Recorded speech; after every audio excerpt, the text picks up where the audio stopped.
Chair, yeah. Okay, good morning everyone, and welcome to this meeting of the Swansea Bay City Region Joint Committee. I'll move to apologies for absence first. Yes, Chair, from Councillor Rob Jones, from Ray Selby, Steve Wilkes and Emma Woolett. Okay, thank you, Gareth. And obviously we'll welcome Councillor Ed Latham in place of Rob Jones. So welcome, Ed. Thank you, Rob. We'll move then to declarations of interest. Are there any declarations of interest anybody wishes to make on any items on the agenda today? I don't see any, but if there are, obviously complete the relevant forms. Move then to the minutes of the previous meeting from the 11th of February. Are there any matters arising from the minutes or corrections to the minutes? If not, okay, could I ask that we move those as a true record? Happy to do that, Chair. Seconder, please. Okay. Second. All in favour? All in favour? Yeah. Thank you very much. Those are approved. In terms of public questions, have we had any? I haven't been notified of any, but if there are any. None, Chair. Okay, thank you. In terms of, apologies, announcements of the Chair, just one positive announcement to make. Obviously, we had the announcement from UK government of accelerated funding for the Swansea Bay City deal. That is welcome news and means that we will be able to receive money faster. It isn't new money, it isn't additional money, but it is money that will be available to the deal in a shorter period of time, which obviously helps in terms of pressures that local authorities and partners would otherwise have.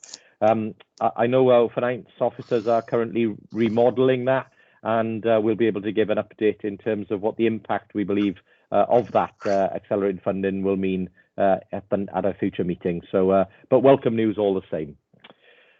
If we move then to item 6, and this is financial monitoring, and if I can call Chris Moore in, please, for this item. Chris. Thank you, Chair, and good morning to everyone. Yes, this report has really two components to it. One is the actual management of financial management of the Joint Committee and the Programme Management Office, and the other one is a forecast around the expenditure that's likely to be incurred and the timing on the actual individual schemes. So if I take the first element in terms of the monitoring, and I'd refer you to the Appendix A, which really summarises the position, and it's based on factors and figures up to the end of December. As you can see, there is a slight variance compared with the original planned expenditure, but having said that, there are numerous factors in terms of the building up of the portfolio management office, but also COVID has impacted on some of the areas like training of staff and conferences and those type of items that would have taken place under a normal year. Certainly we haven't been in a normal year with a pandemic as such. So there's a variance on the year of 153,000. The net expenditure is planned to come out at the end of the year at around about 660,000. That variance is helpful because you need to consider this this report and the financial position over really a 5-year position, because we are drawing down funding from the top slicing the city deal money by 1.5% and the partner contributions of 50,000 a year, which is for a commitment of 5 years. So those are the two components to fund this. So the fact that there is less expenditure than anticipated this year just actually allows it to fall out at the other end, where there will be need to extend further than the original 5-year period. Because if you bear in mind the Swansea Bay City deal started in 2018-19, but things didn't really gear up in totality in all places until more recently. So but the pocket of, or the envelope of funding for the 5 years is relatively fixed. So this allows the flexibility, and you will notice that there is a surplus on the actual fund of 473, which will roll forward to fund future years due to the way that we're drawing the money down. So that's the monitoring. The monitoring is quite acceptable the way it is, and we are getting closer to the year end, and that is likely to be a very close year end position at the end of the day. The other part of the report then is taking you back to paragraph 3 on page 6, I believe, of the report, where it actually tries to break down really the components of the investment fund and the forecasted outturn in terms of the profile. You will recall originally the heads of terms identified 1.274 billion investment, which was a mix of public, private and city deal investment. The latest profiles we got at the moment indicated as 1.147 billion, which is 9% down on the original profile. That is actually then shown in paragraph 3.2 with a split between the revenue and the capital. There are at the moment, and this will vary, but there are 3 projects that actually have changed in terms of their profile investment, and they are listed in 3.3, and they are Pembroke Dock Marine, the Life Science and Wellbeing Campus, and the Low Carbon Growth project. It's inevitable that from a projection quite a few years ago, when we put the heads of terms together, that there would be variances within the investment, and that will be followed through, but it is something that we need to manage as a joint committee. Paragraph 3.4 then just profiles the spend over the period as to when we anticipate the spend fallout as things stand at the moment. With such big projects and such variances and external factors that influence, this will change on a regular basis, so it's really a case of just monitoring it and keeping an eye on it, which this report allows us to do. I'll take any questions that there may be on there, Chair. Thank you. Okay, thank you, Chris. Any questions or comments for Chris on the report? Okay, so this report is for approval. Thank you for that, Chris. So if we could go to the vote, please. So if I could ask my colleagues if they could show whether they are in favour. You can do that electronically or by raising your physical hand. Thank you, that's unanimous. So thank you very much for that. Lower your hands, please. Okay, thank you, Chris. We'll move on then to the highlight report. Over to John Burns. John. Thanks, Chair. So the highlight report, this is quite a standard report now. That's for the members to read in their own time, but I just want to draw 3 things from those highlights. 2 business cases, both Pentre Allen Digital Infrastructure. They're currently with Welsh and UK Government for ministerial approval. We hope that is imminent, and we will get approvals for those very soon. So we'll keep you posted on that. There's 2 others then that are both led by Neath Talbot, so Holmes's Power Stations. That is now with Welsh and UK Government, and we had a session yesterday with both governments looking at alignment, and we're going to do a further session to ensure that everything is policy aligned and up to date, so that we can hope to seek approval within the next month or so. And then low carbon, so this is supporting innovation, low carbon growth as a programme. The final changes are being made by Neath Talbot this week. It's come through our PMO in support of those final changes, and we hope early next week to get them to both UK and Welsh Government again as part of their approval process. So what the story is basically, there's quite a few that are moving into delivery, which is great news. Excellent, thank you, John. Okay, are there any questions for Jonathan in terms of his report or comments?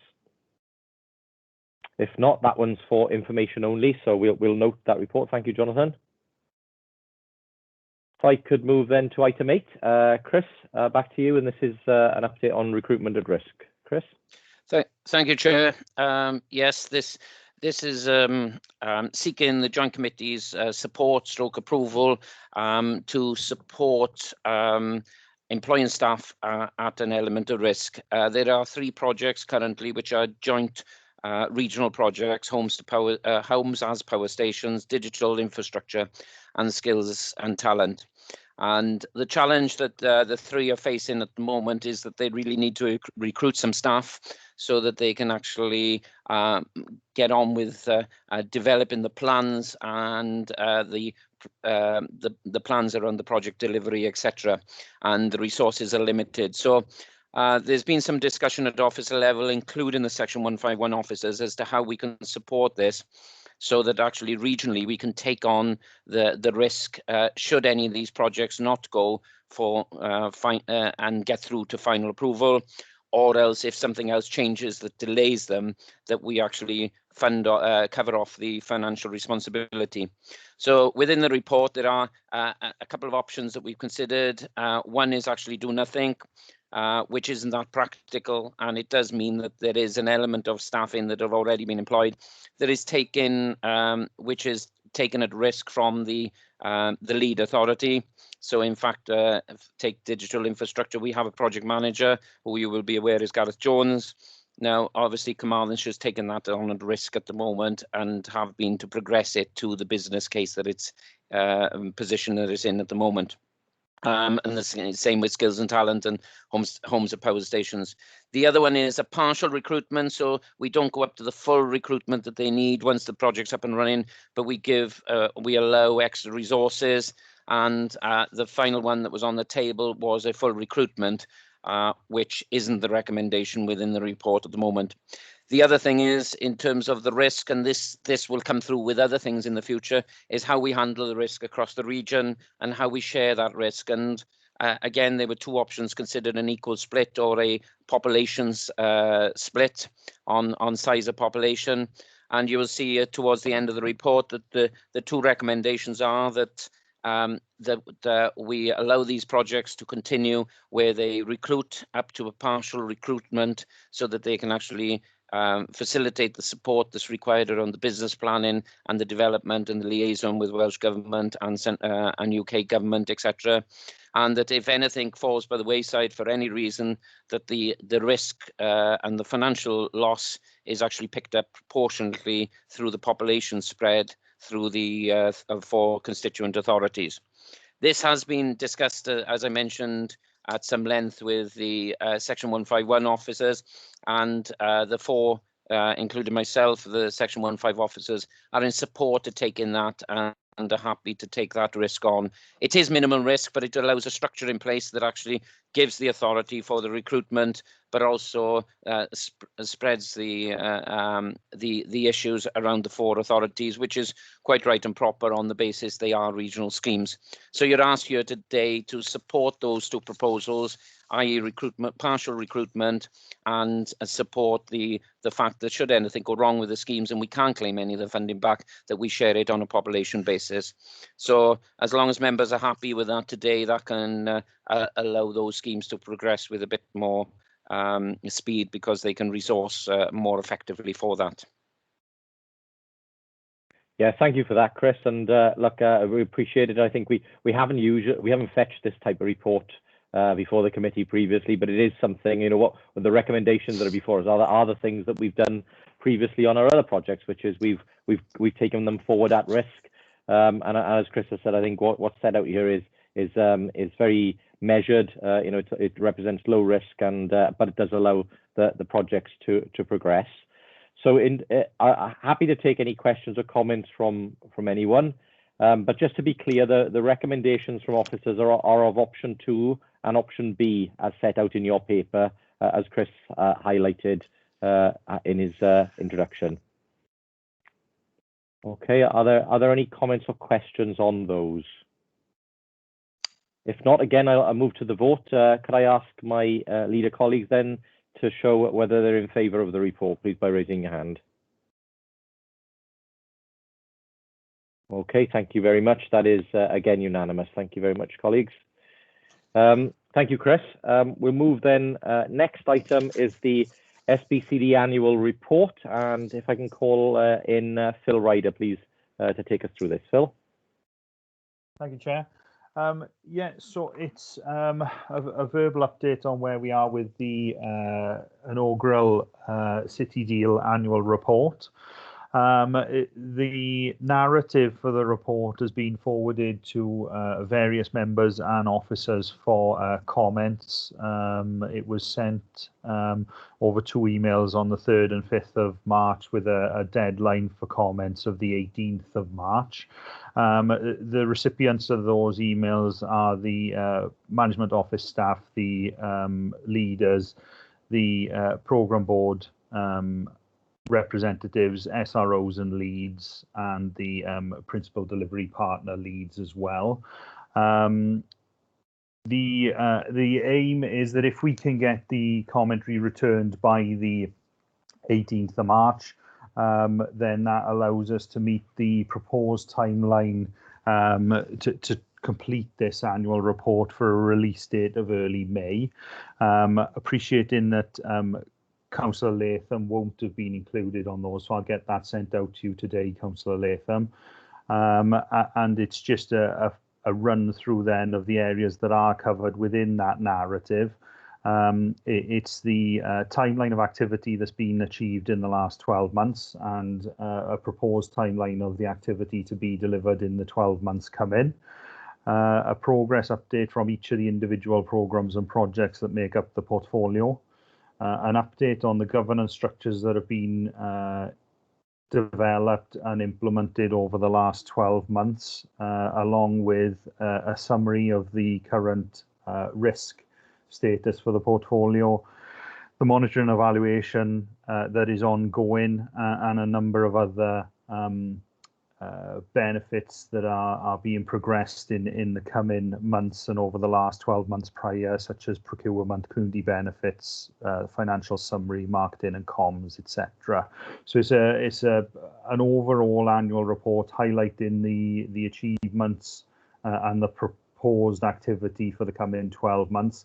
It is worth noting that if you can focus on the narrative itself, because we have engaged a designer to make it a more aesthetically presentable document, so we will be working with them to ensure that it's in a much prettier format than I presented it to you as a narrative. So that is, Chair, essentially the update on where we are with it, and if there's any questions or queries, and as I say, I'll get it out to Councillor Latham following this meeting. Thank you very much for that, Phil.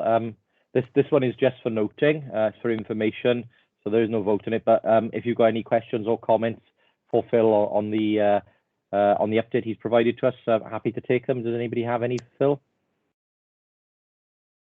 No, we're all content. There was quite a lot of information circulated, as Phil said. So and Ed will get that out to you ASAP. Okay, so we will note that one, and we'll move now on to the next item, which is the portfolio business case. Back to you, John. Thanks, Chair. So we got Ian Williams with us from the Portfolio Office, and Ian's going to run through some slides that you had as part of your pack to basically appraise why we're doing it, what the changes are, and what it means to the city deal. So Ian will cover those in a second. Just to kind of reiterate that this is our master document, if you like, for the city deal, and this is what gets us our future funding drawdowns. So this is a live document. It will be updated annually, but without stealing any of Ian's thunder, I'll pass it over to Ian to summarise what that is, and then for anybody to ask any questions. Okay, great. Thank you, Jonathan. Ian, over to you. Okay, thank you, Chair. Thank you, John. No, you haven't stolen any thunder there, John, but I shall be lightning quick when I run through the presentation. As John has mentioned there, it's the second iteration of the portfolio business case. The first version was submitted back in August 2020. It's very much a joint effort involving all of the PMO inputting into the document, as well as the programme leads and the project leads from different authorities, universities and health boards. On the second slide is entitled Purpose. The overarching purpose is to meet the requirements of government for the development and approval of the City Deal portfolio. It's aligned to the government Green Book and better business case criteria, It's based on the 5-case model, which demonstrates its strategic alignment and case for change, its economic viability, its viable and effective procurement, its affordability, and its deliverability. As John has mentioned, it's the basis for the investment decision for government, so it's a critical point of view, and from their point of view as well.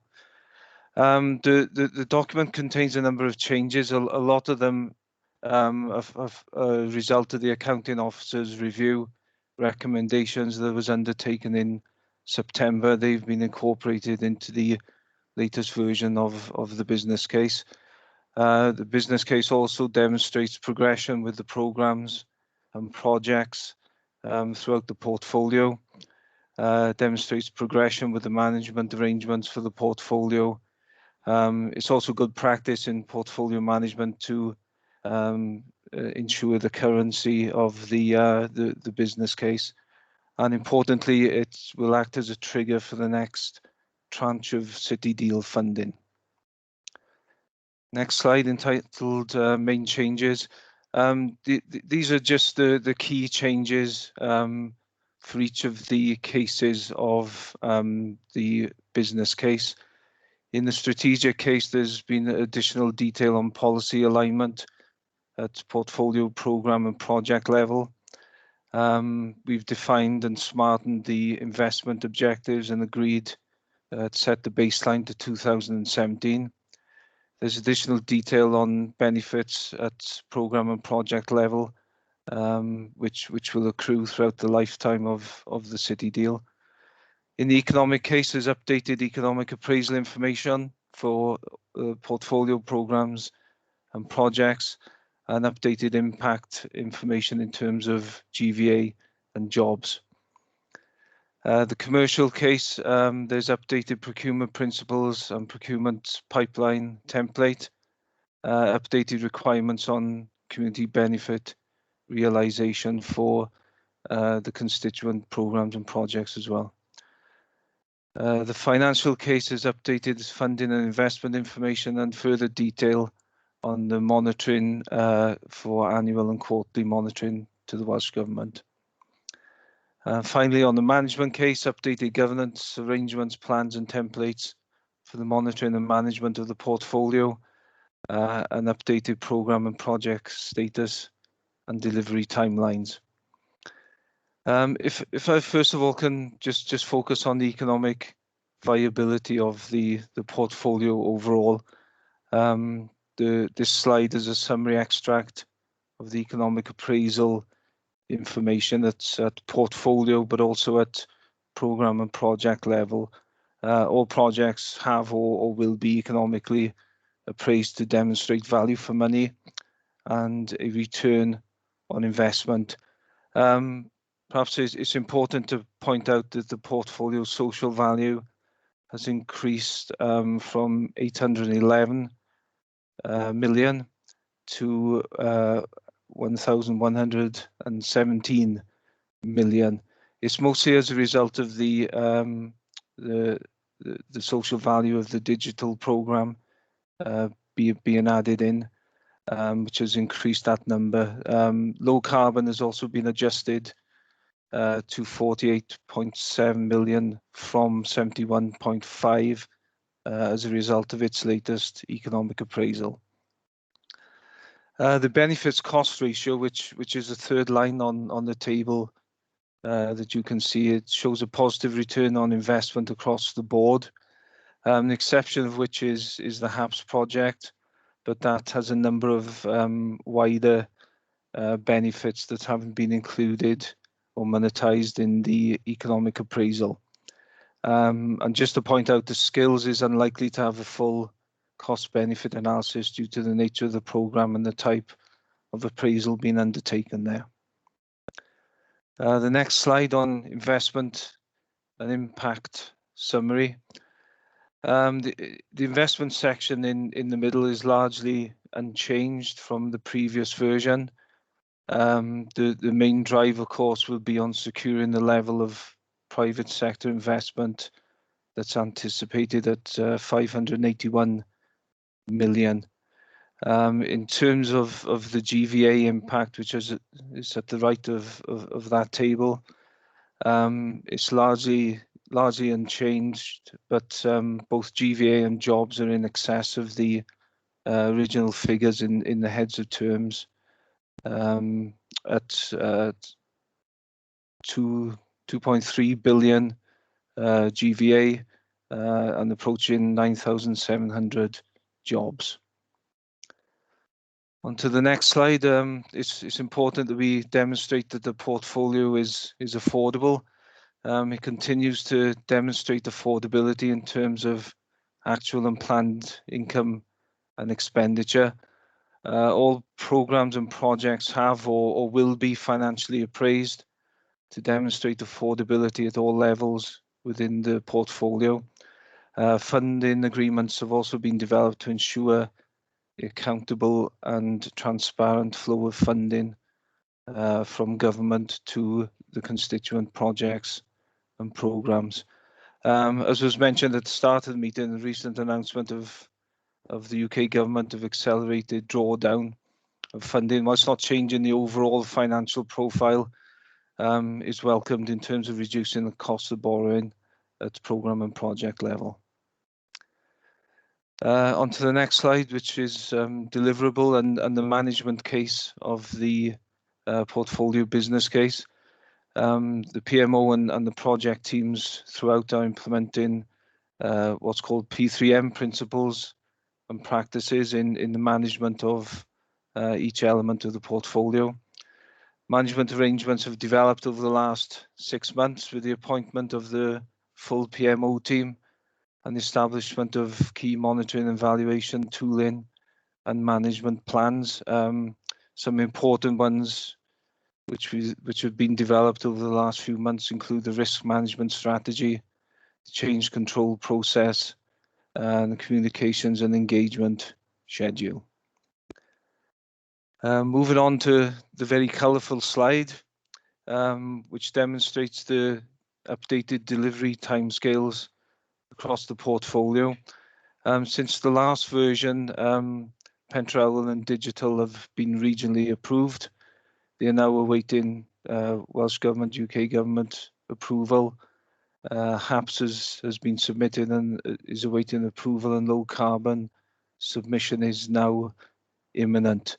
The red vertical line on the chart there shows the current position of the portfolio. As you can see, it's moving from the development phase, which is in yellow there, towards the delivery phase, which is in purple. So there's a concentrated phase of delivery over the next 4 to 5 years across the portfolio. And from there, it will move into the operational phase where many of the benefits and impacts will be realised and accrued. Just finally on some priorities moving forward. In a nutshell, it's about approval, delivery, investment, and maturity of the portfolio. To continue the delivery of projects and programs, to achieve approval of all the outstanding business cases, to finalise and submit the skills and talent programme and campuses business cases.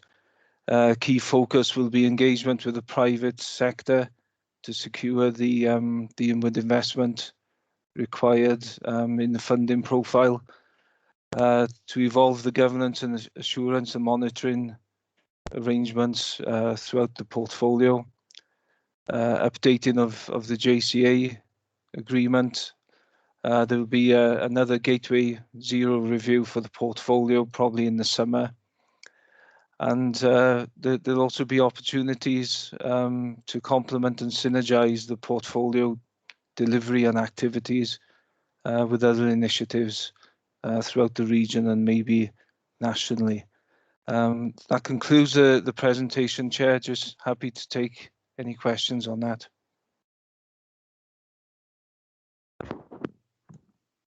Many thanks, Ian. Very, very comprehensive. Thank you for that. Does anybody have any comments or questions for Ian?